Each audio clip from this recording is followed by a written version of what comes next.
This morning we will talk about Savant K9, and they breed functional molossus functional Mastiffs. And why do I say this? Because most people think that Savant K9 are breeding band dogs, which they are most known of. But I say functional Mastiffs because they also breed a certain type of bull lurcher that's more of a Mastiff type than your average bull lurcher. So in my opinion should be more of an allowed lurcher. So the allowed gentil, which was the running Mastiff, was a type that was used for catching, for example, boar and the likes. So a dog fast enough to close the distance with the prey and strong enough to handle it. And it's a little bit different than a band dog. Band dogs are very good at catching the prey, but are not as fast as this running type of Mastiff. You can also call this the light Mastiff. And they are, in its essence, a cross between running dog and, for example, greyhound, and more of a combat-orientated dog.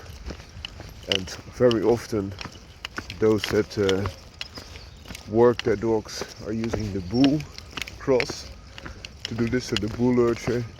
But in case of Savant K9, they are more like the allowed gentil. That's also been bred by other breeders. They want to first revigorate the English Mastiff as a more healthy breed. So they breed in a little bit of greyhound blood, but also those who are seeking for a stronger type of, a bigger type of running Mastiff. And in this case they also use staghound. So that is already a cross between running dog and other types, and a little bit more heavier set. But in this case they are not seeking ultimate speed or ultimate athletic capabilities, but they seek a fast and strong type of dog. That being said, their main breeding program is involving this band dog program that they have, which is very well known. Also their running Mastiffs are performance orientated, which is a good thing, but their band dog program is a little bit different than that of others. It is heavily focused on Mastino Napolitano, so the Italian Mastiff blood, but it also incorporates other blood, of course. So American Pit Bull Terrier for athletic prowess, but they also have bred in a little bit of Presa Canario, sometimes Presa Canario with a little bit of shepherd blood. For example, they have one example that is 25%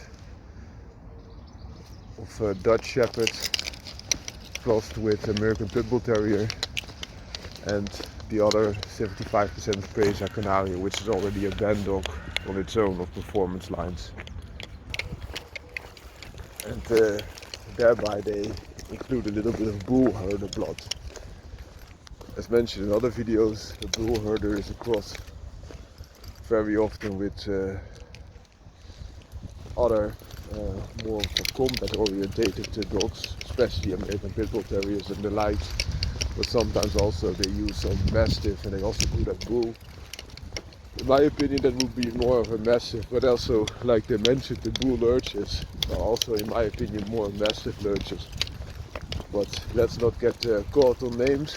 It's much more important that a band dog or a running Mastiff is able to do what it is able to do. And a Dutch Shepherd that they chose already has, for a shepherd type of dog, more bull blood than, for example, the Belgian Malinois, which is also a very performance orientated animal, has. And the shepherd also brings a lot of drive and interaction with their owner, whereas Mastiffs and Bull and Terriers are often more solo working, and yeah, they all bring their own advantages.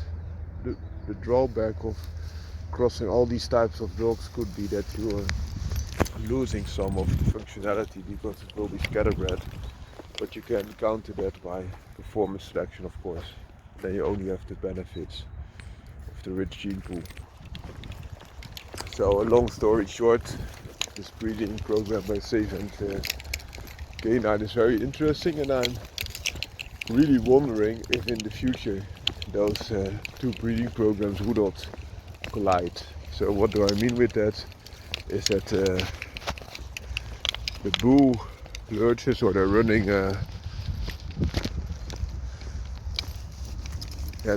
Mastiffs, will also be incorporated in the Bandog program, and the other way around. Because if you would breed a little bit of staghound or other type of running dog together with the Bandog programs, of course you get a running Mastiff as well.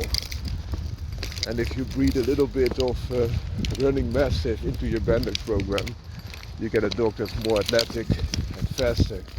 If you already have quite massive Bandogs because they carry this heavy Mastino blood quite a lot, you will be very close to an average Bandog in bone, for example. And as I mentioned, also their Bandog program is quite heavy on this Mastiff. So I just think that Savant K9 is really trying to revigorate the Mastiff blood again. So by either getting them a lot faster and more nimble with the running types of Mastiff, or more battle orientated and determined with their Bandog program. Hope you like this video. If you do, please feel free to subscribe. Have a great day. Oh, the dog here on the leash is not a Bandog or not a running Mastiff, but just a small terrier. Mikey. This is a Patterdale type. It's also known as the black fell, and used for taking care of vermin, especially predator vermin such as foxes, badgers, but also rats, raccoons, raccoon dogs, and the likes. Some even use them on coyotes, but that's another story altogether. And then you have to have multiple Patterdale terriers because otherwise coyotes can easily kill them. Have a great day. Today we will discuss tactical versus Mr. Grey, and that's in particular in dogs. So first, describing what this means. So tactical would be that you have the best equipment for a confrontational setting or survival setting. But Mr. Grey, what is that then? It's almost the same, but it's a little bit different in the way it is perceived. So the tactical guy, for example, could have camouflage or tactical gear and look all professional. That's, I think, the best way to describe this. Whereas Mr. Grey just blends in. So not through camouflage or something, but he just looks like any other guy. And that can also be the difference in approaches when you have, for example, a protection or defense orientated dog.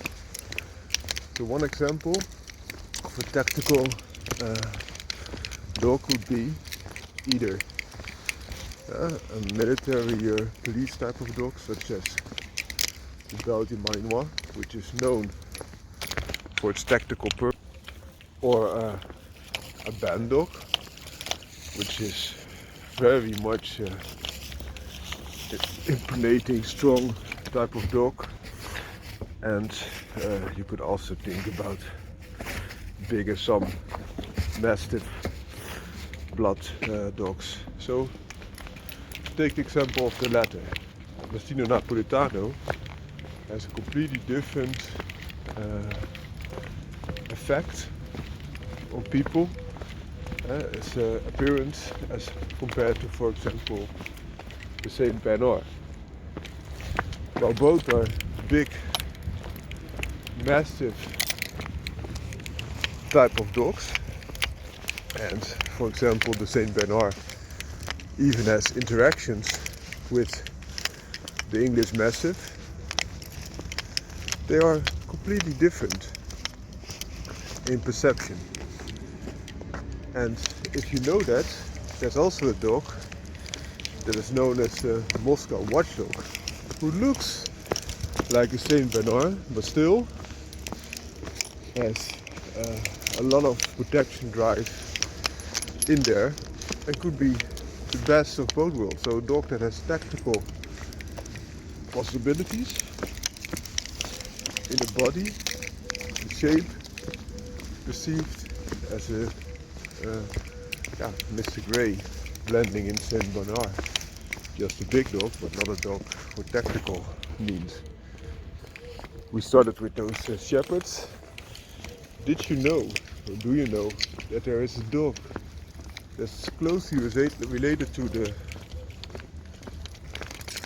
German Shepherd dog, also known as Alsatian? And this dog goes by the name of Hoverwart. And it comes with this black and tan of the German Shepherd, but also other colorations, including a golden coloration very close to that of the golden retriever. And this dog's name also tells you what its original purpose was. So Hoverwart means guarder of, like a sentinel of the inner places of houses and farms. So if you have, for example, have a surrounded place around your house, that's the purpose, the protection of this dog. And it could give you the appearance of a golden retriever, even with the guarding abilities of a German Shepherd dog.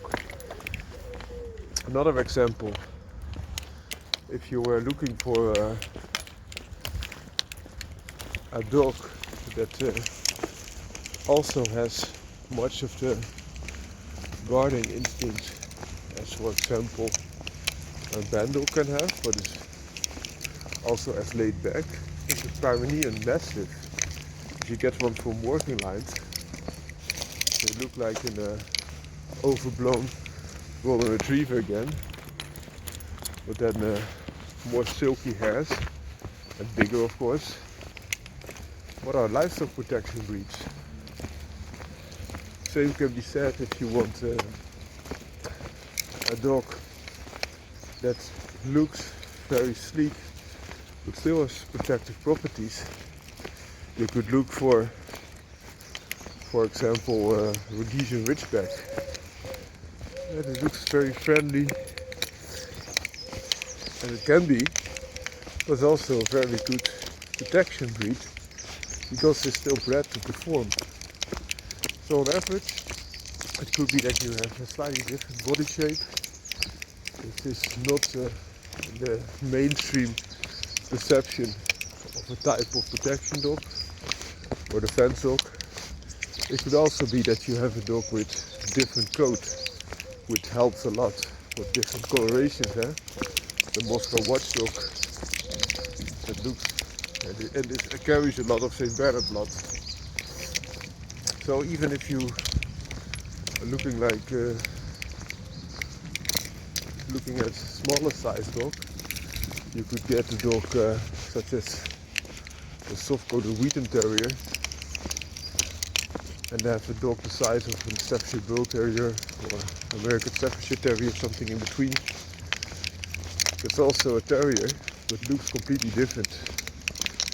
It looks soft and fuzzy, but this was also a very good all-round farm dog.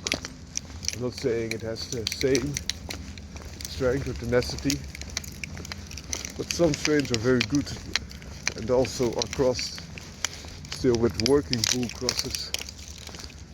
Also in the lurcher world, you see sometimes lurchers that carry bull blood, but also a different coat, which is a lot longer, which could set people off that they do carry this bull blood.